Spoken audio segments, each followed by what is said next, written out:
नमस्ते दोस्तों, मैं जयती भाटिया। आज मैं आपके सामने कोकोनट थिएटर के इस पेज पर रूबरू हूँ। आज मैं अपने एक जो छोटी सी जर्नी है वो आपके साथ शेयर करूँगी और कैरेक्टर ट्रांसफॉर्मेशन के बारे में कि डिफरेंट जो मैंने किरदार किए हैं उसमें मेरा क्या प्रोसेस रहा है, क्या थॉट प्रोसेस रहा है, उसके बारे में मैं आपसे बात करूँगी।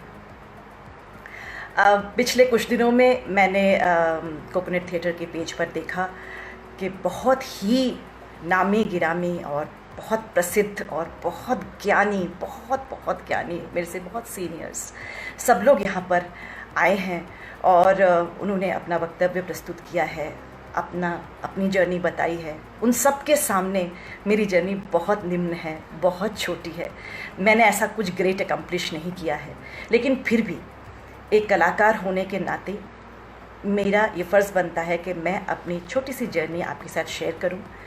मेरा जो भी प्रोसेस रहा है, मैंने जो भी सोचा है, जो भी सीखा है पिछले इतने सालों में थिएटर में, मैं आपके साथ शेयर करूं। और क्या पता मेरी इस छोटी सी जर्नी से, इस मेरे थॉट्स से, जो भी मैंने सीखा उससे आपको मदद मिले। और अगर आपको मदद मिली तो बहुत बढ़िया बात है। और अगर ये सुनकर आप कुछ लोग थिएटर में आएँ, हमारे एंटरटेनमेंट फील्ड में आना चाहें, तो ये तो और अच्छा हो जाएगा। इसका मतलब है मैंने कुछ लोगों को इंस्पायर किया। आपको मेरी बात सुनकर लगे कि हाँ, ये पॉसिबल है, ये आप कर सकते हैं। ये इसके पीछे मेहनत बहुत लगती है।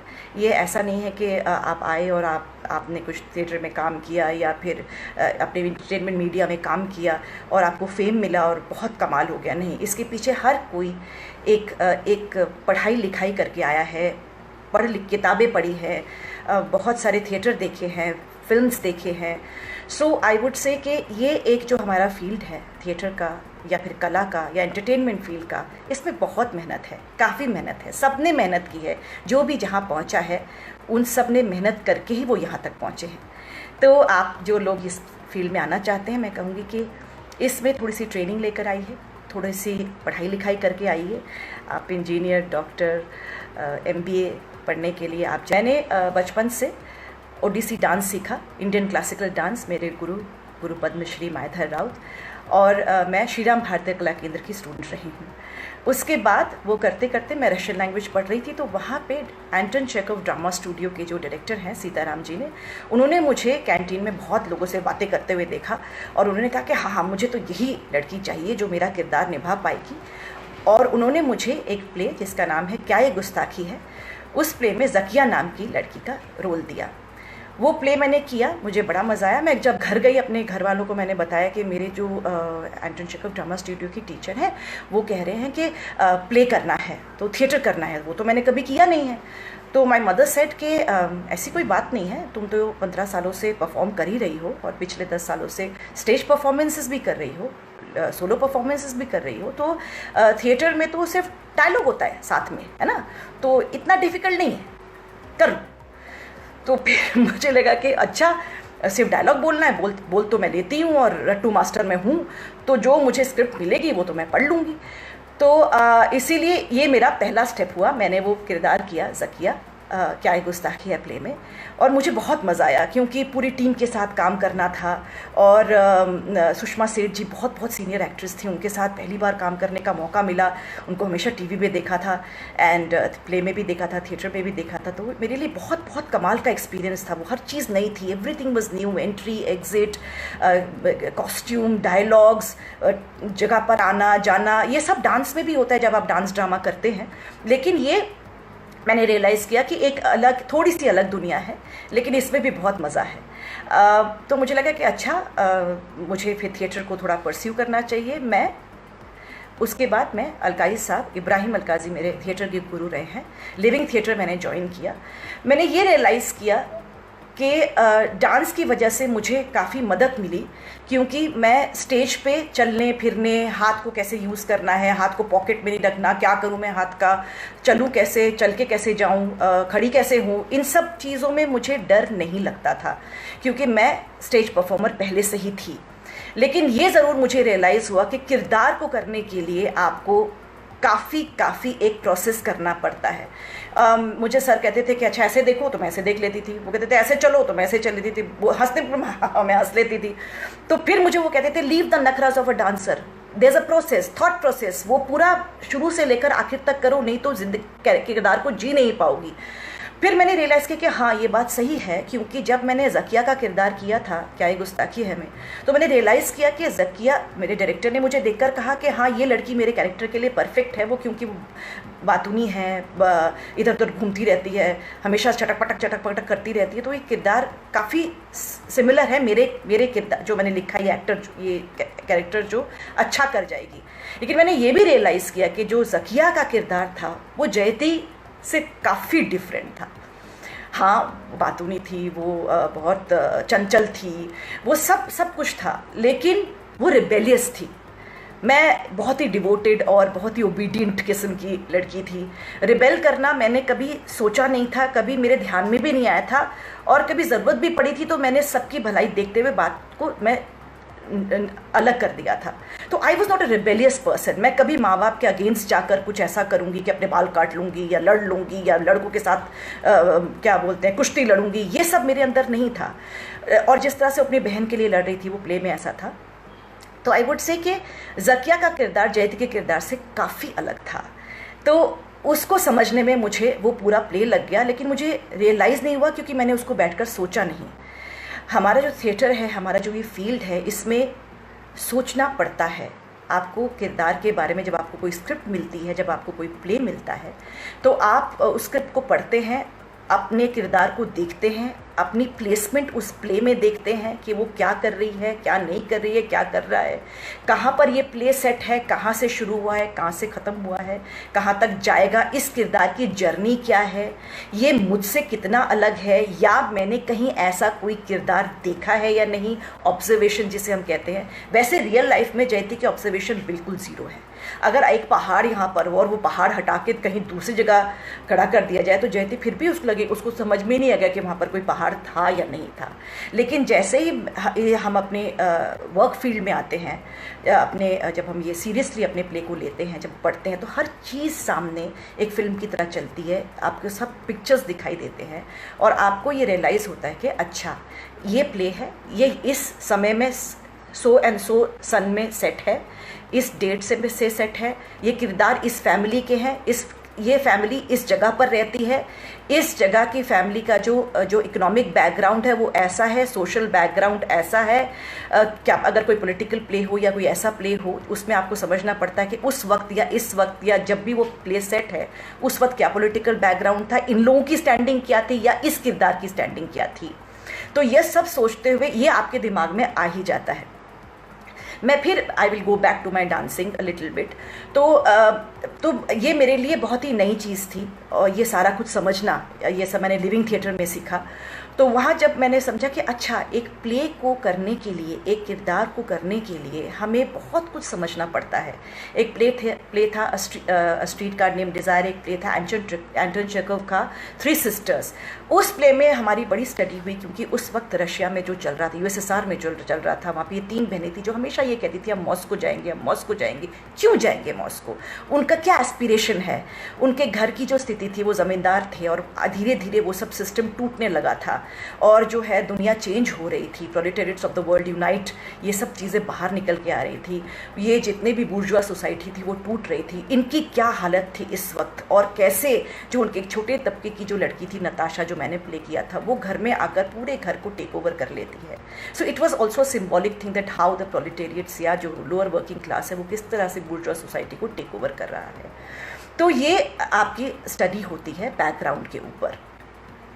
तो जब मैं ये पढ़ने लगी तो मैंने रियलाइज़ किया कि अरे अब ये किरदार जो है वो ऐसे चलता है। जब वो नताशा का जो किरदार था, जब वो शुरू में आई थी बड़ी टिमिड सी थी, उसको कपड़े रॉन्ग पहनती थी, सब लोग उसके ऊपर हंसते थे, वो परेशान रहती थी। सो जैसे जैसे प्ले चेंज होता गया, जैसे जैसे स्टोरी आगे बढ़ती गई, जैसे जैसे वो घर में और स्ट्रेंथ और स्ट्रॉन्गर होती गई, उसका बॉडी लैंग्वेज चेंज हो गया, वो उसके बात करने का तरीका चेंज हो गया, उसके कपड़े पहनने का तरीका चेंज हो गया, उसका हेयर स्टाइल चेंज हो गया। तो वो मुझे समझ में आया कि अच्छा तो ये सब तो बॉडी लैंग्वेज और जेस्चर्स और पोस्चर्स और इन सब की बात है, ये सब तो मैंने पढ़ा हुआ है। तो I went back to my dancing again. हम डांसिंग में भी किरदार करते हैं। डांसिंग में डांस में क्लासिकल डांस में हमारे भारत के जितने भी इंडियन क्लासिकल डांस हैं उसमें हम लोग सब किरदार करते हैं, डिफरेंट किरदार करते हैं। जब भी म्यूज़िक के ऊपर जब टेक्स्ट के ऊपर नहीं इनैक्ट करते हैं तो संचारी भाव होता है जिसमें सिर्फ म्यूज़िक बजता है और उसके पीछे आप डिफरेंट किरदार करते हैं। जैसे कृष्ण है तो कृष्ण राधा से मिलने आए हैं, पूरी रात गुजर चुकी है और वो आकर बोलते हैं कि क्या हुआ, इतनी दुखी क्यों हो, और मैं तो आ गया हूँ ना, तो अब तो हंसो। तो राधा जो है वो बड़ी परेशान होकर बोलती है कि पूरी रात बीत गई, दिन से रात हो गई, मैं बैठी रही और तुम नहीं आए, कहीं तुम उससे तो नहीं मिलने गए थे? तुम मुझे जलाते हो, तड़पाते हो, परेशान करते हो, जाओ, मैं तुमसे बात नहीं करूँगी। तो ये सब हमने संचारी में सीखा था। हम अभी कृष्ण बने हैं जिसमें हम ऐसे मूवमेंट करते हैं और अभी हम राधा बने हैं जिसमें हमारे सॉफ्टर मूवमेंट होते हैं, जिसमें जब हम शिव बनते हैं तो हमारे ऐसे मूवमेंट होते हैं, हमारे स्ट्रेट एंगल्स होते हैं या फिर हमारे तने हुए मूवमेंट्स होते हैं। और जब भी हम कोई क्या बोलते हैं लड़की का किरदार करते हैं, कोई हीरोइन का किरदार करते हैं तो एकदम नरम हो जाते हैं। एक जब हम देवी का रोल करते हैं तो हमारे अंदर लास्य भी होता है और हमारे अंदर तांडव भी होता है। तो ये तांडव और लास्य का जो मिलन था ये मैंने अपने डांस में सीखा था। और मुझे सबसे मज़ेदार लगता है when I go back in my mind I realized के एक ओडिसी डांस में हर इंडियन क्लासिकल डांस में गीत गोविंद का एक है जिसका नाम है दशावतार, जिसमें हम विष्णु के 10 अवतार अलग अलग दिखाते हैं। आप मानेंगे नहीं कि उन दसों अवतार में हम लोगों की बॉडी लैंग्वेज चेंज होती है। हम मत्स्य बनते हैं, हम वराह बनते हैं, और हम कश्यप बनते हैं, हम वराह बनते हैं, हम नरसिंह बनते हैं, हम बलराम बनते हैं, हम बुद्ध बनते हैं, हम राम बनते हैं, हम कृष्ण बनते हैं और हम कल्कि बनते हैं। तो हर चीज़ में हमारी बॉडी लैंग्वेज होती है। जब हम वामन अवतार बनते हैं तो हम बिल्कुल ऐसे आधा अपनी बॉडी नीचे रखकर उसमें हम चलते हैं ताकि हम दिखें, हम बौने दिखें, और फिर पूरा जो आइटम है, वो जो पूरी पंक्ति है, वो पूरे उसी में आधा बैठकर ही होता है। तो ये भी तो एक बॉडी लैंग्वेज ही हुआ। जब हम कोई बौने का रोल करेंगे या कुछ ऐसा करेंगे तो हमारे दिमाग में रहेगा कि हम वही हैं, हम उस तरह से हम ज़मीन से उतने ही उठे हुए हैं। जब हम बलराम का रोल करेंगे या फिर हम कृष्ण का रोल करेंगे या फिर राम का करेंगे या फिर बुद्ध करेंगे तो एकदम शांत रहेंगे। वो बिल्कुल शांत ही पूरा पैराग्राफ है, जो पंक्ति है, जो श्लोक है, वो पूरा शांत के ऊपर है कि हमें अटेनमेंट मिल गया है, एनलाइटनमेंट मिल गया है। और बुद्ध आपको यही सिखाता है कि धम्मम शरणम गच्छामि। तो ये मैंने देखा कि वो तो एक के बाद एक हम बॉडी लैंग्वेज चेंज करते ही जाते थे। कहीं ना कहीं जब आप परफॉर्म कर रहे हैं तो आप अपने आप को कभी मत्स्य समझ रहे हैं, कभी कूर्म समझ रहे हैं, कभी वराह समझ रहे हैं, कभी नरसिंह समझ रहे हैं, और कभी आप ऐसे इस तरह के दशावतार, आप अलग अलग परफॉर्मेंस एक के बाद एक आप अपनी बॉडी लैंग्वेज से ही सिर्फ चेंज करते हैं। और अपने दिमाग में भी कहीं ना कहीं वो विजुअलाइज होता है कि आप कौन से इस वक्त सदी में हैं और कौन सा युग आप दिखा रहे हैं। तो इन अ वे कहीं ना कहीं वो मेरे दिमाग में था, उसने मेरी मदद की। फिर हम जब एग्ज़ाम देते थे डांस के ऊपर तो हम नाट्य शास्त्र पढ़ते थे। तो नाट्य शास्त्र के पहले जब हम कोई भी डांस या कोई भी परफॉर्मेंस शुरू करते हैं, जब हम थिएटर का भी क्यों नहीं परफॉर्मेंस शुरू करते हैं, तो हम एक ध्यान श्लोक पढ़ते हैं, आंगिकम भुवनम यस्य वाचिकम सर्व वांग्वयम आहार्यम चंद्र तारादि त्वम नमः सात्विकम शिवम। तो इसमें हमने क्या कहा कि एक इंसान यानी कि शिव हमारे अंदर है। हर हर महादेव, इसका मतलब हम इंसान की बात कर रहे हैं। हमारे अंदर एक पूरा का पूरा ब्रह्मांड है। अगर शिव हमारे पूरे ब्रह्मांड के सिंबॉलिक हैं, सिंबल हैं, तो हम भी, हमारे अंदर हमारी पूरी दुनिया है। तो उस इंसान को पूरी तरह से कंप्लीटली देखने में हमें अपने आप के लिए भी ये आंगिकम भुवनम सही बैठता है। हमारा अंग जो है वो पूरा भुवन है, और हमारी जो वाच है, मतलब हमारी जो भाषा है, वो पूरी दुनिया की भाषा है। हमारे जो आहार्य मतलब होता है डेकोरेशन, मतलब कॉस्ट्यूम, मतलब ज्वेलरी, जिस तरह से आप सजते हैं, जैसे आप दिखते हैं, जैसे मैंने कान में ये पहन रखा है, ये कपड़े पहने हैं, आज मैंने ये पहना है, तो आज के मेरा जो कॉस्ट्यूम है या मेरे जो वस्त्र हैं वो ये हैं। तो आज जब आप मेरे बारे में सोचेंगे तो आप इस तरह से मेरे बारे में सोचेंगे कि आज मैं ऐसी दिख रही थी। तो आहार्यम चंद्र ताराति त्वम सत्विकम शिवम। तो जो सत्व मतलब हमारा मेंटल स्टेट जो होता है, टेम्परामेंट, तो वो हमारे शिव जैसा टेम्परामेंट। तो इसीलिए मैं कहूँगी कि ये जब हम पढ़ते हैं तो इन टोटलिटी में हम ये देखते हैं कि ये सारी चीज़ें एक इंसान को बनाती है। आप जब किसी भी किरदार के बारे में सोचते हैं तो आप टोटली उसके बारे में सोचते हैं। मैं थोड़ा सा नाट्य शास्त्र और नाट्य वेद के बारे में बताना चाहूँगी कि पहले 4 ही वेद थे हमारे पास, और फिर सबने जाकर, ऐसा सुना जाता है, उस किताब में लिखा है कि ग्रंथ में लिखा है, जो मेरे लिए बहुत बहुत इम्पोर्टेंट है, कि लिखा जाता है कि ब्रह्मा से जाकर सबने कहा कि ये आपने जो लिखा है ये तो सिर्फ कुछ वर्ण के लोग ही सुन सकते हैं, बाकी शूद्र और ये सब नीचे लोग तो ये तो इंक्लूसिव, मतलब इट इज़ नॉट इंक्लूसिव, ये तो उनके लिए नहीं है, तो कुछ ऐसा बनाइए जो सबके लिए हो। मैं एक और बात यहाँ पर कहना चाहूँगी कि एंटरटेनमेंट फील्ड और थिएटर फील्ड जो है वो ऑल इंक्लूसिव फील्ड है। उसमें कोई छोटा बड़ा ऐसा वैसा तैसा कुछ नहीं होता। हम सब एक हैं, उसमें सबकी एंट्री है और सब उसमें एक साथ ही काम करते हैं। हम टीम वर्क के साथ काम करते हैं और सब सब सब उसमें इनवाइटेड हैं, सब लोग वेलकम हैं। तो आप सोचिए कि नाट्य वेद इसलिए लिखा गया कि वो चारों वेदों में से सब अच्छे अच्छे उसके एसेंस लेकर ये 5वां वेद बनाया गया, जिसका नाम है नाट्य वेद। वो ब्रह्मा जी ने लिखा, जो कि और इंक्लूसिव है, जो कि सब वर्ण के लोग सुन सकते थे और पार्टिसिपेट कर सकते थे। तो इसे अब दुनिया तक पहुंचाया कैसे जाएगा? तो भरत मुनि ने ये सीखा और अपने 100 बेटों के थ्रू ये पूरे दुनिया को समझाया, या हमारे भारतवर्ष को, या जो भी उस वक्त जो हमारा स्टेट ऑफ कंट्री था वो उस वक्त समझाया गया आदिकाल में।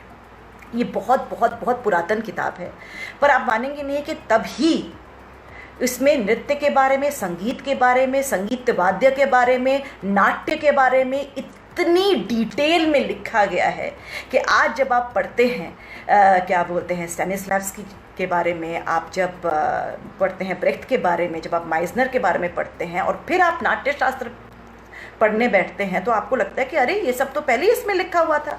स्टैनिस्लाव्स्की में हम पढ़ते हैं कि आपको टोटली किरदार के साथ एक हो जाना है, उसकी सोच, उसकी समझ, उसका बैकग्राउंड, उसके फ्लॉज सब आपने अपना लेने हैं। उसके अलावा आपको कुछ दिखाई नहीं देना है। अगर मैं गलत हूँ तो मेरे लिए गलत सही है, क्योंकि मैं ऐसा सोचती हूँ। तो to be one with the character, to project a character which is real life character, to make it so real. फिर हम पढ़ते हैं ब्रेख्टियन के बारे में, जिसमें लिखते हैं कि हम किरदार भी हैं और किरदार से अलग भी हैं। हम किरदार के जैसा सोचते भी हैं, लेकिन हम उसको एक बिगर पिक्चर में भी देखते हैं, बाहर निकल के थोड़ा सा, कि इसकी प्लेसमेंट क्या, ये सच है, ये सही है या गलत है, क्योंकि वो कमेंट भी करते हैं अपने किरदारों के ऊपर। तो इसीलिए आप है भी, आपका डिटैचमेंट भी है और आपकी इन्वॉल्वमेंट भी है किरदार के साथ। और फिर हम पढ़ते हैं माइजनर टेक्निक के बारे में, जिसमें है आप ट्रूथ, आप आज के बारे में बात कर रहे हैं, you are living right now. आप जो स्पोकन टेस्ट है वो इतना इम्पॉर्टेंट नहीं है, लेकिन उसके पीछे अंडरलाइंग इमोशन जो है वो सही है। तो अगर आप नाट्य शास्त्र में पढ़ें तो ड्रामा के बारे में जो उन्होंने कहा है, उसमें लिखा है उन्होंने कि it's a copy of life, जो हम स्टैनिस्लाव्स्की में पढ़ते हैं। फिर उन्होंने लिखा है कि it's a mirror of custom and society, जो कि हम क्या बोलते हैं ब्रेख्टियन में पढ़ते हैं, और रिफ्लेक्शन ऑफ ट्रूथ, जो कि हम माइजनर में पढ़ते हैं। तो कहीं ना कहीं ये पहले ही लिखा गया है। तो जब हम डांस में पढ़ते थे तो उसके बारे में जब हम लिखते थे, क्योंकि उसमें हैंड मूवमेंट्स, नेक मूवमेंट्स, नेक जेस्चर्स, फेशियल मूवमेंट्स, आपकी चाल, इन सब के बारे में कि अगर ये किरदार ऐसा है, अगर ये कैरेक्टर ऐसा है, अगर वो डांसर ऐसी है, अगर अगर वो परेशान है, अगर वो गुस्से में है, तो वो ऐसे चलेगी, अगर वो उत्साह में है तो वो ऐसे चलेगी, अगर वो लाड में है तो ऐसे चलेगी, अगर श्रृंगार में है तो वो ऐसे चलेगी। तो इसीलिए उन सबको इतने खूबसूरत तरह से उन्होंने एक एक डेफिनेशन करके अलग अलग उसको तोड़ के लिखा है कि आपको पढ़ने में और समझने में बिल्कुल डिफ़िकल्टी नहीं होती। और आप अपने किरदार को जिस तरह से बनाना चाहते हैं, या आपके डायरेक्टर ने या आपका जो प्ले राइट है उस कैरेक्टर को जिस तरह से डिफाइन किया है या सजाया है, आप वो बॉक्सेस टिक मार्क कर सकते हैं और अपने किरदार को एक फॉर्म दे सकते हैं। जैसे मैंने आपको कहा कि जो नाट्य शास्त्र में लिखा है कि हम 4 तरह से अपने किरदार को बना सकते हैं। आंगिक यानी कि पॉस्चर्स एंड जेस्चर्स, आपके हाथ के मूवमेंट, आप खड़े कैसे होंगे, आप देखेंगे कैसे, आपकी भौहें तनी रहेगी कि नहीं, या फिर आप अपने हाथों से कोई परेशान होते हैं तो आप ऐसे ऐसे करते रहेंगे कि नहीं, या गर्दन में ऐसे करेंगे कि नहीं, या आप अगर बहुत प्राउड कैरेक्टर है तो आप अपनी जो ये है नेक है और अपना फेस है वो हमेशा कंपित मोमेंट में रखेंगे। तो इस तरह से उन्हें सब कुछ ऐसे उसमें बहुत अच्छी तरह से मेंशन किया हुआ है। फिर है वाचिक, यानी कि डायलॉग, यानी कि स्पोकन टेक्स्ट। अब वो किस तरह से करेंगे, आपका स्वर क्या होगा, आपका टोन क्या होगा, आपकी पिच क्या होगी, आपका लय रिदम क्या होगा, ये सब हम करते हैं ना जब अपना कैरेक्टर करते हैं कि अरे ये थोड़ा ओल्ड कैरेक्टर है, थोड़ा स्लो बोलो, या फिर ये ऐसा किरदार है जो बहुत चबा के बात करता है, ये एक ऐसा किरदार है जो लास्ट में अपनी बात को ना ऐसे फेंक देता है, या फिर वो ऐसा इंसान है जो अपनी हर बात को, हर चीज़ को बहुत सीरियसली मीन करता है, या फिर ऐसा किरदार है जो बात तो बहुत सीरियस कर रहा होता है लेकिन बात को ऐसे फेंक देता है। तो वो रिदम, लय, ये सब चीज़ें उसमें लिखी गई हैं। एक एग्जाम्पल है कि जब आप किसी को दूर से बुला रहे हैं तो आप हमेशा अपनी टोन और जो अपने पिच है वो थोड़ा शिरा से दीजिए, मतलब हेड से, अरे सुनो। और अगर कोई सामने है तो आप चेस्ट से बोलेंगे अरे सुनो, और कोई साइड में है तो आप गले से बोलेंगे अरे सुनो। तो ये भी उसमें लिखा हुआ है कि दूर, पास और बहुत पास में कैसे आपको अपनी टोनैलिटी, अपने पिच को कैसे यूज़ करना है। फिर हम आते हैं आहार के ऊपर। आहार मतलब जो हम डांसर है, जो हमारे कॉस्ट्यूम है, जो हमारी ज्वेलरी है। आप किसी भी किरदार को जब आप देखेंगे तो आप सोचते हैं कि भाई हम व्हाट एम आई वेयरिंग, इसमें मैं क्या पहन रही हूँ, या मेरा कैसा लुक है, या क्या मैं ट्रैम्प का रोल कर रही हूँ जिसमें ऐसे टेढ़े फटे कपड़े पहने, या फिर मैं राजा का रोल कर रही हूँ। अभी राजा अगर अपने छद्म वेश में है, अगर वो किसी डिस्गाइज में है तो वो ट्रैम्प के कपड़ों में दिखाई देगा, लेकिन उसको अपनी बॉडी लैंग्वेज चेंज करनी पड़ेगी। अगर वो राजा है जब वो राजमहल में है, और जब वो ट्रैम्प है अगर वो वापस वहाँ पर डिस्गाइज में लोगों को देखने जाना चाहता है कि वो दुनिया कैसी चल रही है, उसका राज्य कैसा चल रहा है, तो उसको अपनी बॉडी लैंग्वेज चेंज करनी पड़ेगी, तो आपका कॉस्ट्यूम भी चेंज होगा। अभी राजा बन के आप ट्रैम्प बन के अपने लोगों को देखने नहीं जा सकते बिकॉज आप पकड़े जाओगे। So that means costume, jewellery and जिस तरह से आप तैयार होते हैं, बाल, आप केश विन्यास, आपका मेकअप, वो सब बनाता है आपके किरदार को। आप जब किसी भी किरदार, आपका रिकॉल वैल्यू कितना बढ़िया कि अगर राम होंगे तो वो ऐसे उन्होंने मुकुट पहना होगा, या फिर उन्होंने ऐसे सर पे ऐसे जूड़ा बनाया होगा, और उन्होंने ऐसे माला पहन, वो क्या बोलते हैं, जनेऊ पहना होगा, गेरुआ वस्त्र पहना होगा, और हाथ में उनके होगा एक तीर कमान। तो ये आपने इमीडिएटली बना लिया है। या फिर वो राजा होंगे, या फिर वो सीता ऐसे बैठी होगी, जब वो अशोक वन में ऐसे चुपचाप बैठी होगी तो कैसे बैठी होगी। सुग्रीव है या वानर है या फिर हनुमान है तो उनका मुंह ऐसे होगा, वानर की तरह होगा।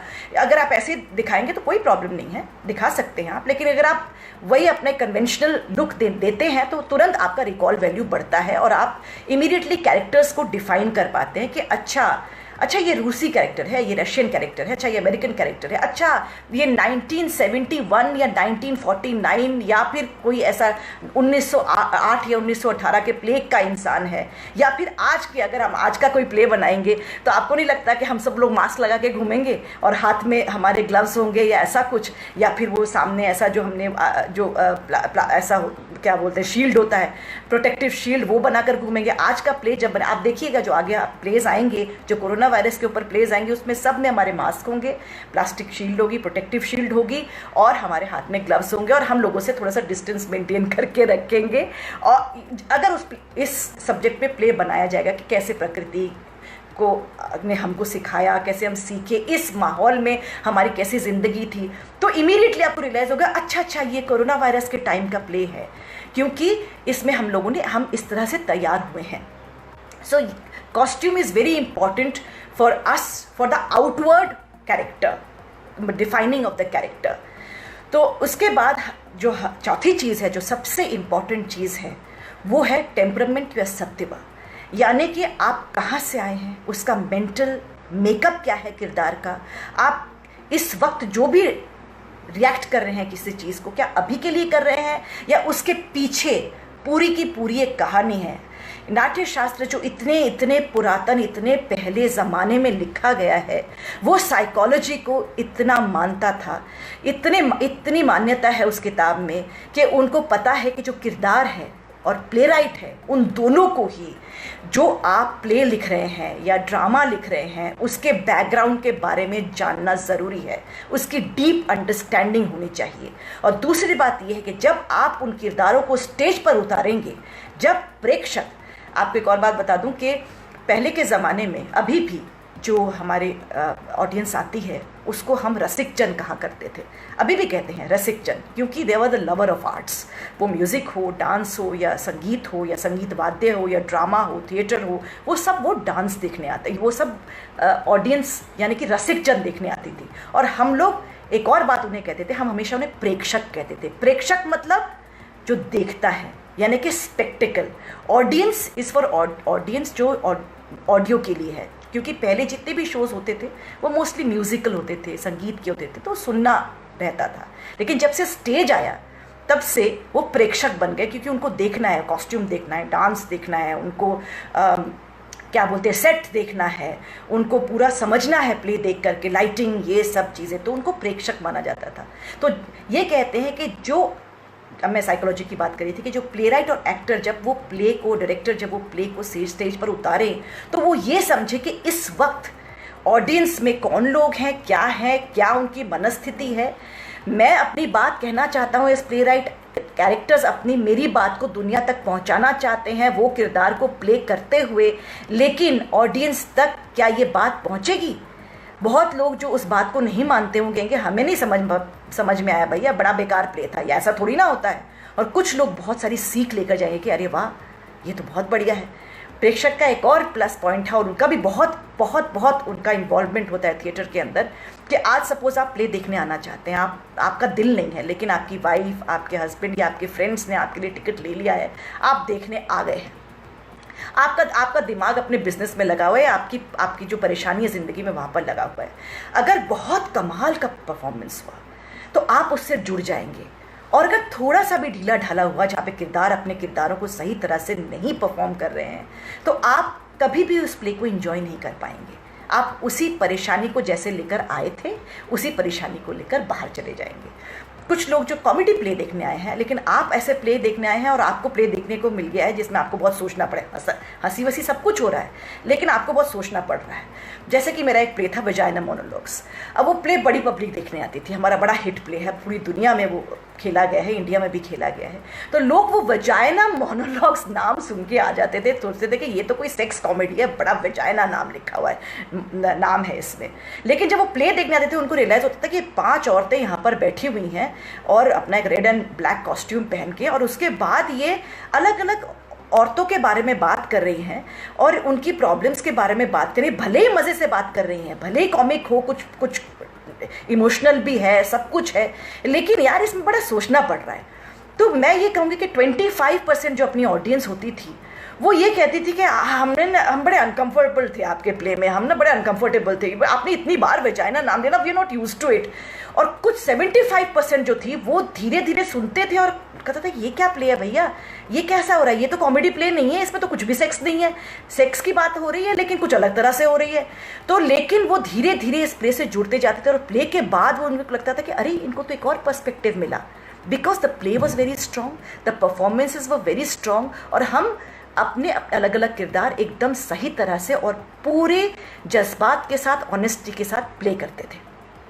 तो आप ये कह सकते हैं कि टेम्परामेंट साइकोलॉजी की बात ये होती है कि ऑडियंस की भी अपनी एक साइकोलॉजी होती है प्ले को एंजॉय करने की। अब मैं वापस आऊँगी कैरेक्टर ट्रांसफॉर्मेशन पर। तो ये हमारे नाट्यशास्त्र में ऐसा लिखा हुआ है कि टेम्परामेंट यानी कि सत्यव, उसमें 3 तरह के फेजेस होते हैं। एक है स्थायी भाव यानी कि डोमिनेंट, दूसरा है ट्रांजिटरी व्यभिचारिता, और तीसरा है सत्यवा जिसको हम टेम्परामेंट बोलते हैं।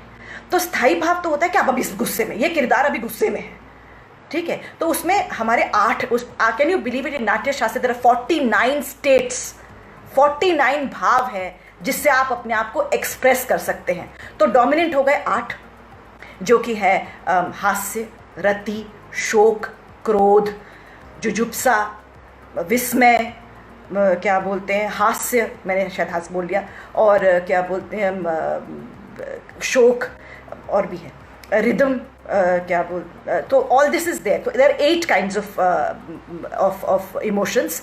तो ये हमारे, आप गुस्सा हो सकते हैं, लेकिन फिर आप सोचिए कि अगर ये स्थायी भाव हो गया, मैंने गुस्सा दिखा दिया, तो ये ट्रांजिटरी फेस क्या है, ये व्यभिचारिता क्या है? तो व्यभिचारिता मतलब to go, to move, to reach that place. आप हंस रहे हैं, आप दुखी हैं, लेकिन वो ट्रांजिशन कैसे हुआ, वो ट्रांजिशन कैसे पहुंचे आप वहां पर, वो ट्रांजिटरी फेस है जो आप इमोट करते हैं। यानी कि आप सौरों में हैं, लेकिन आप किस वजह से हैं उस सौरों में? आप इंसल्टेड भी हो सकते हैं, इस वजह से आप सौरों में हैं। आप क्या बोलते हैं, आपका लॉस हो गया है, इसीलिए आप सौरों में हैं। या किसी की डेथ हो गई है, आप उसके सौरों में हैं। आपका प्यार आपसे छूट गया, इसीलिए आप सौरों में हैं। आप डिप्रेशन में हैं, इसलिए आप सौरों में हैं। तो उसमें हमारे को ये लिखा गया है, उसमें हमें बताया गया कि आप ठंडी सांस ले सकते हैं, आप परेशान हो सकते हैं, आप सौरों में आप रो सकते हैं, आप सोच में पड़ सकते हैं, लेकिन ये डिफरेंट तरह से आप सौरों दिखा सकते हैं। So these are the ways of showing different kinds of sorrows. Then आप कहेंगे कि जब हमने क्या बोलते हैं, स्थायी भाव दिखा दिया, मेन डोमिनेंट फीचर आपका इमोशन का दिखा दिया, उसके बाद हमने ट्रांजिस्ट्री भी दिखा दिया कि हम किस तरह से उसको इमोट करेंगे, तो ये सत्व क्या है, ये टेम्परामेंट क्या है? यहाँ पर आती है हमारी सबसे ज़्यादा काम जो आपको अपने कैरेक्टर के ऊपर करना पड़ता है, वो है मेंटल मेकअप। यानी कि ये किरदार कहाँ से आया, क्यों है, किस लिए है, यहाँ कैसे पहुँचा, और ऐसा क्यों बिहेव कर रहा है, और ये 1.5 घंटे 2 घंटे या 3 घंटे जो भी हमारे दरमियान का ये जो ड्यूरेशन का प्ले है, उस पूरी कहानी में क्या वो अपने आंसर्स पाएगा, क्या वो अपनी प्रॉब्लम्स को सॉल्व कर पाएगी या पाएगा, क्या उसकी ज़िंदगी में कुछ चेंज आएगा, या वो अपने आप को ख़त्म कर लेगा, वो क्वेश्चंस पुट अप करेगा, क्या उसके जवाब उसको मिलेंगे, और जहाँ से वो आया है वो उसका बचपन कैसा था, वो उसकी जवानी कैसी थी, आज अगर वो बुढ़ापे में है तो वो इस वक्त परेशान है, हैप्पी बूढ़ा है, या फिर यंग जो है वो रिबेलियस है, या क्या है, वो आपको अभी इस सत्व में पढ़ाई लिखाई करनी पड़ती है, उसमें आपको रिसर्च करना पड़ता है कि this is where this person is coming from, and that is why this person is behaving like this vis-a-vis other characters, and will that person find answers to their problems, because her most of the place में एक beginning, middle और and होता है, जिसमें एक problem से शुरू करते हैं, उसका एक पूरा प्रोसेस होता है और हम एक समाधान पे पहुंचते हैं। कुछ ओपन एंडेड भी होते हैं जिसमें ऑडियंस अपने साथ लेकर जाती है और अपने घर में जाकर या आपस में या अपने आप से ही इस द्वंद में रहती है कि इसका सही अंत क्या होगा।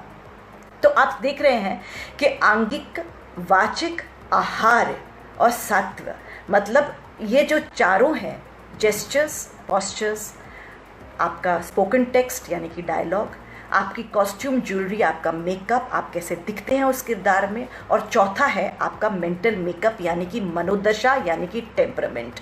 ये चारों मिला के हम एक कैरेक्टर को ट्रांसफॉर्म करते हैं, कैरेक्टर को बनाते हैं। मैं एक एग्जांपल दूंगी वापस, जैसे मैंने ज़किया का एग्जांपल दिया था कि मेरा एक प्ले है ब्लेम इट ऑन यशराज। वो प्ले में सब लोग कहते हैं कि शोमा का जो कैरेक्टर है वो बिल्कुल जयती की तरह है, वहाँ पर भी लोग मुझे कहते हैं कि जयती की तरह है, लेकिन मैं कहूँगी कि कहीं ना हाँ काफ़ी कुछ वो मेरी तरह है, क्योंकि वो डांसर है, कभी डांस किया करती थी, बहुत उच्छ्वास है उसके अंदर, बहुत उत्साह है उसके अंदर, और वो अपनी फैमिली को बहुत प्यार करती है, ऑल दैट इज़ देयर। लेकिन काफ़ी हद तक वो किरदार जो है वो जयती के जैसी नहीं भी है, क्योंकि वो बहुत मैड है। मैं तो मैड हूँ, लेकिन वो बहुत मैड है, और वो इतना प्यार है उसके अंदर कि वो फैमिली में इतना इन्वॉल्व है कि वो अपने, और बहुत फिजिकल है, वो बच्चों को बहुत प्यार करती है, लग के प्यार करती है।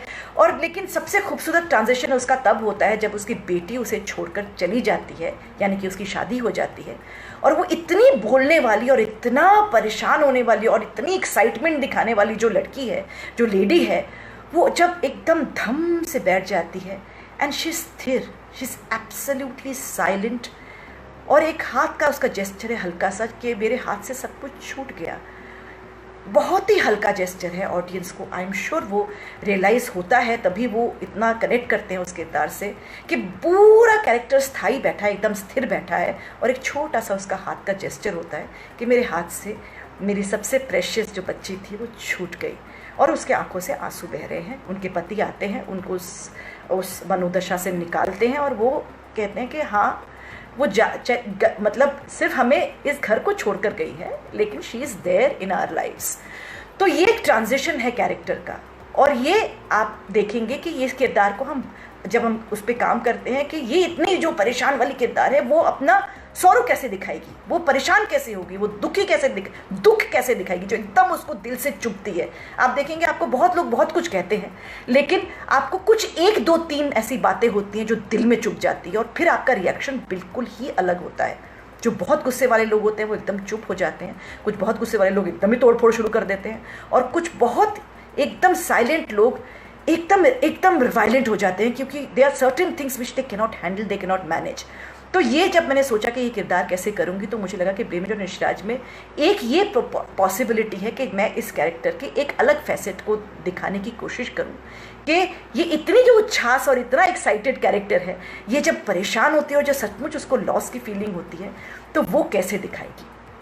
मेरा एक और प्ले है जिसका नाम है क्या बोलते हैं, Khatija Bai of Karmali Terrace. It's directed by Quasar Thakur Padamsee, और एक वन एक्टर प्ले है जो कि मैं 80 मिनट तक एक किरदार की ज़िंदगी को जीती हूँ।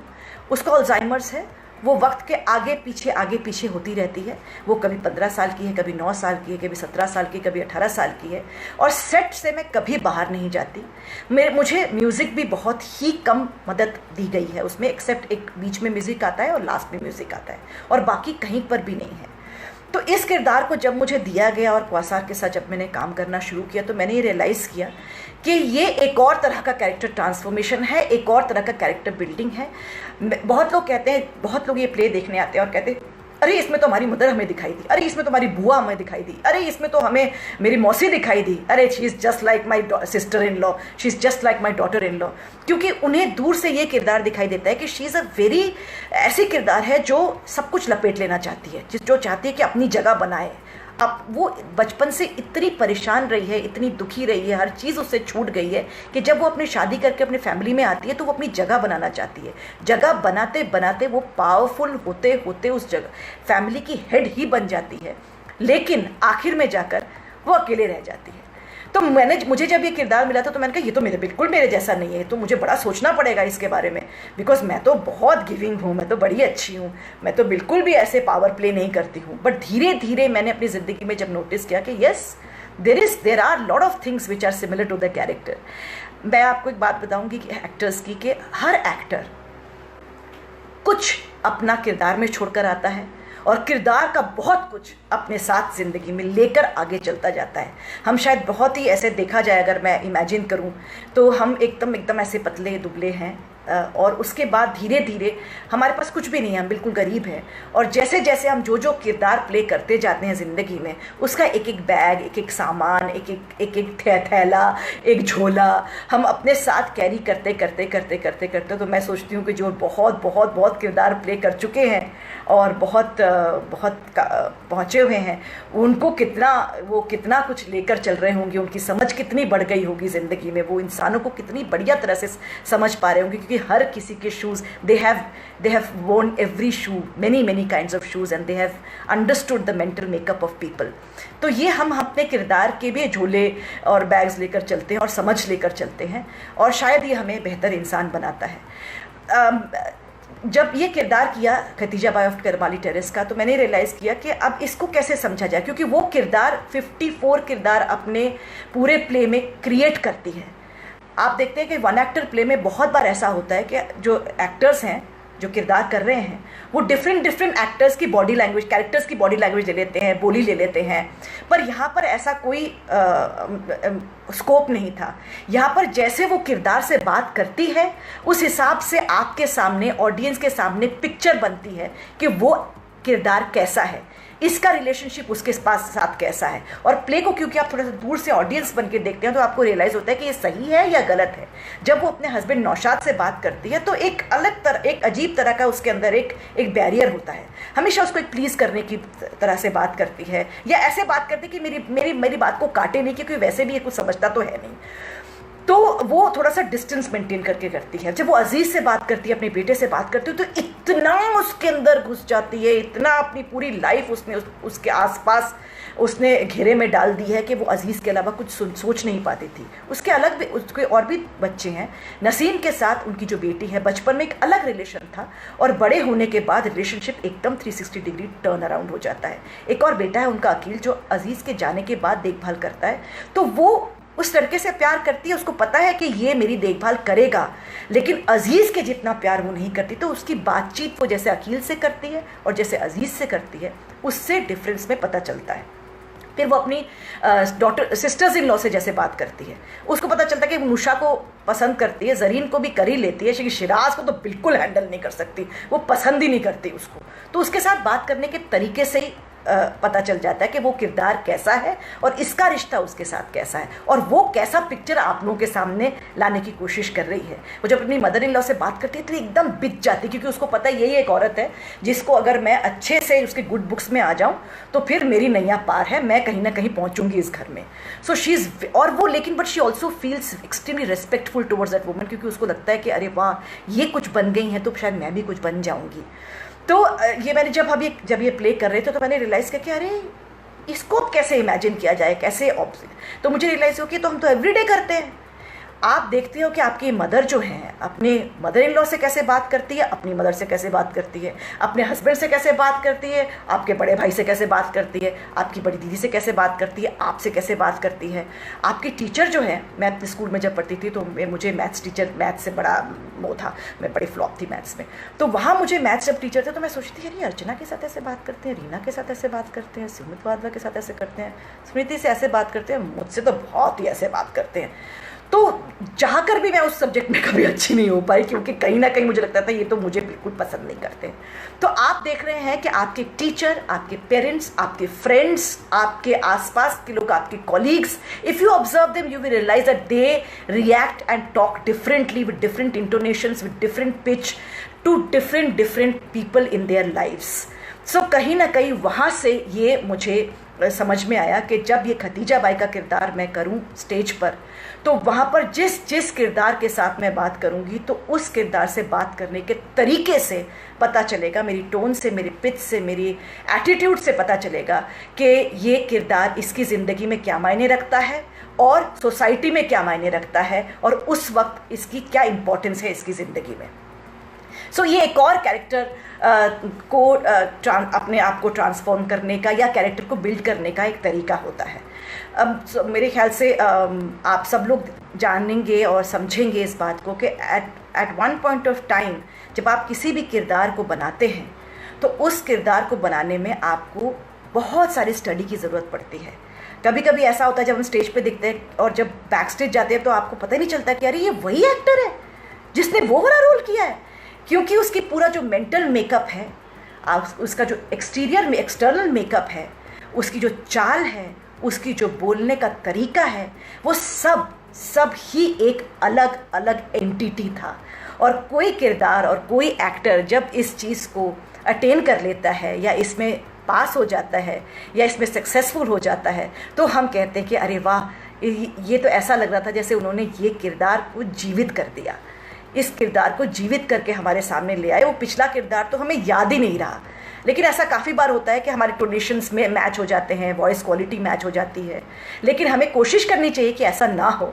मैं तो काफ़ी बार फेल हो जाती हूँ, लेकिन लेकिन ये कोशिश मेरी अभी तक जारी है कि कभी मैं ऐसा किरदार करूँ कि मैं इस तरह उस कैरेक्टर में ट्रांसफॉर्म हो जाऊँ कि जब लोग बैक स्टेज आएँ या जब किसी को पता चले कि वो किरदार जयती भाटिया ने किया है, thanks to my with the help of my director, with my co actors and with the whole team, वो जब समझें, जब उनको पता पड़े कि ये जयती ने किया है तो उनकी आंखें खुली की खुली रह जाए, एकदम विस्मय में आ जाए वो लोग कि अरे हमें तो बिल्कुल समझ में नहीं आया, ये आप थी, ये आपने किया था। Although as an actor, as a कलाकार हम बड़े ही प्रशंसा के भूखे होते हैं और किसी को पता ही ना चले कि वो किरदार मैंने किया है, ये भी एक अलग तरह की टीस उठेगी मेरे दिल में। लेकिन जब उन्हें पता चलेगा कि इतना बढ़िया किया है मैंने वो किरदार, आप लोगों की मन मर्जी के हिसाब से किया है, आपको एकदम स्तब्ध कर दिया है, उस दिन मैं सोचूंगी या समझूंगी कि मैं as an actor, as a कलाकार मैं सक्सेस हूँ और मैंने उस किरदार को एकदम जीवित किया। और मैं सचमुच कैरेक्टर ट्रांसफॉर्मेशन के बारे में आप लोगों को ज्ञान देने के लिए बिल्कुल उसमें मैं ग्रेजुएट हो गई होंगी या फिर मुझे सर्टिफिकेट मिल गया होगा, उस दिन मैं और बात करूँगी। लेकिन तब तक के लिए मैं वेट करूँगी कि ऐसा कोई किरदार आए जिसमें मैं आपको बिल्कुल एकदम स्तब्ध कर दूँ। तो थैंक यू सो मच। आपने या मैंने Deepika, this is for you, tell us about how you worked on Khatija Bai. मैंने अभी आपको बताया बड़ा लंबा चौड़ा कि मैंने याद किया कि मेरे मैथ्स टीचर कैसे सबसे बात करते थे और मुझसे कैसे बात करते थे, फिर मैंने अपनी मदर को ऑब्जर्व किया। तो ये जिस तरह से एक पार्टी सीक्वेंस मैं थोड़ा सा बताना चाहूँगी दीपिका ये आपके लिए, कि एक पार्टी सीक्वेंस है खतीजा बाई में जिसमें बहुत तरह के लोग आते हैं और वो सारी पार्टी मैंने इसलिए दी होती है, यानी कि खतीजा बाई ने इसलिए दी होती है क्योंकि वो चाहती है, वो एक तो पहली बात वो लोगों को जताना चाहती है, बताना चाहती है कि उसका बेटा अजीज़ इंग्लैंड के एक बहुत बड़े लॉ कॉलेज में उसकी भर्ती हो गई है और वो उसने कुछ ऐसे भी लोगों को बुलाया होता है जहाँ पर वो चाहती है कि जब वो वापस पढ़ के आए तो उनके लॉ फर्म में वो ज्वाइन करे। और अपने फैमिली को भी बुलाया होता है, शिराज को भी बुलाया होता है। और और वो पूरा एक खाने का सीक्वेंस है। उसमें मैं हमेशा ये सोचती हूँ कि आई विश मैं ये जो पार्टी है ये लोगों के सामने मैं अकेले हूँ, लेकिन पूरी स्टेज में ऐसा दिखना चाहिए कि 100 लोगों की पार्टी चल रही है, 1000 लोगों की पार्टी चल रही है और सब में मैं घुल मिल रही हूँ, बात कर रही हूँ। मेरे बात करने के तरीके से मुझे ऑडियंस को पता चले कि अरे ये तो क्या बोलते हैं, ये किरदार है, ये फलाना किरदार है, ये किरदार है और ये इसके साथ ऐसा रिलेशन है। तो एक जमजमाट पार्टी होती है। वो सीक्वेंस करने में मुझे बहुत मज़ा आता है क्योंकि जैसे मैंने कहा कि दशावतार में within 10 minutes, within 11-12 minutes we change 10 characters with body language, with our walk, with our gestures, with our facial movements, with our neck movements। उस तरह से वो 10 मिनट में जो सारा कुछ एकदम ऊपर नीचे होकर चेंज हो जाता है, 10 हम लोग विष्णु के अवतार करते हैं। वैसे ही इस पार्टी में मैं अपने दिमाग में से सोचती हूँ कि अब ये मेरे सामने, अब वो मेरे सामने, अब वो मेरे सामने, अब ये मेरे सामने, इसे तो बात ही नहीं करनी। अरे वो मेरे हस्बैंड की मिस्ट्रेस भी आई हुई है लेकिन मुझे मेरे हस्बैंड के सामने उसको अच्छी तरह से बात करनी है। तो ये एक मैं जब सोचती हूँ तो मुझे लगता है कि कहीं ना कहीं मैं इंस्पायर्ड होती हूँ दशावतार से ये सीन करने के लिए, where I am changing my character and my attitude towards the characters within seconds, within मतलब बैट ऑफ एन आईलिड वो घूमती है पूरे प्ले में। तो ये मेरे लिए one of the finest scenes हैं जो मैं खतीजा पे मैं बहुत इंजॉय करती हूँ। जो मेरे जो बेटे का डेथ सीक्वेंस है वो इतना क्वाइट है, वो इतना चुप है कि साइलेंस होता है ऑडियंस में। और जब हम और सब ना ऑडियंस से देख रही होती है जब मैं बोलती हूँ कि अजीज़ हैज़ कमिटेड सुइसाइड, और जो ऑडियंस के बीच में आता है ना, क्योंकि मैंने शुरू से खतीजा बाई ने शुरू से, मैं बार मैं बोलती हूँ क्योंकि कहीं ना कहीं खतीजा बाई के साथ मैं इतना अपने आप को एक महसूस करती हूँ।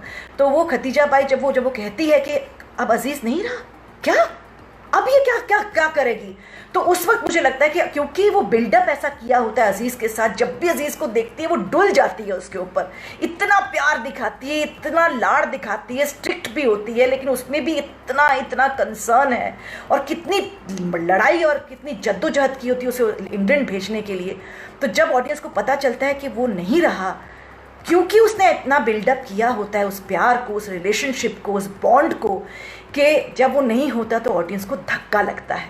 और जब उनको धक्का लगता है और वही वो अपने सामने रिफ्लेक्शन पाते हैं खतीजा बाई के अंदर के, वो एकदम सुन्न हो गई है और तो वो उनको लगता है कि हाँ ये तो लाजमी है, इतना सुन्न होना तो लाजमी है। लेकिन वो इतनी कमाल औरत है कि वो तो कुछ दिनों के अंदर ही निकल आती है और फिर मछली वाली से झगड़ा कर रही होती है। तो the life goes on. So it's a wonderful play. जिस 80 मिनट में मैं बहुत ज़िंदगियाँ जी जाती हूँ उसमें, मेरे लिए बहुत मुश्किल भी है और मैं आज तक उसका कोई भी परफेक्ट शो नहीं दे पाई हूँ, ये मैं आप लोगों को आज आप लोगों के साथ ये शेयर करूँगी, क्योंकि हर शो के बाद ही कुछ ना कुछ कमी तो रह ही जाती है। लेकिन एक दिन मैं प्रॉमिस करती हूँ कि मैं Quasar, I promise you that I will one day give a nice good performance where you will come say it was fantastic, you will hug me like you always do, but you will say it be fantastic. So आज मैं यहीं से इजाज़त लेती हूँ आप लोगों से। थैंक यू सो मच, आप लोगों ने मुझे इतना वक्त दिया और मेरी बात सुनी, मेरी बहुत तारीफ़ की, मैं बहुत खुश हो गई हूँ। और मेरी बात से अगर आपको मेरे थोड़े से जो मैंने आपके साथ शेयर किया है, अगर आपको मदद मिली हो तो प्लीज़ मुझे मैसेज करें, मुझे लिखें, मुझे बताएं। मुझे अच्छा लगेगा कि मेरे जो थोड़ा बहुत जो मेरा ज्ञान था, जो मैंने सीखा है, वो मैंने आपके साथ शेयर किया और वो आपके काम आया। Thank you so much and many shows to come. I just wish from the bottom of my heart कि ये कोरोना वायरस जाए, बिल्कुल चला जाए और हम फिर से लाइव थिएटर आपके सामने परफॉर्म्स करें ऑडिटोरियम के अंदर, और आप प्रेक्षक बन के, रसिक जन बन के हमारा प्ले, हमारा थिएटर, हमारा नाट्य देखने आए। Thank you so much, bye bye.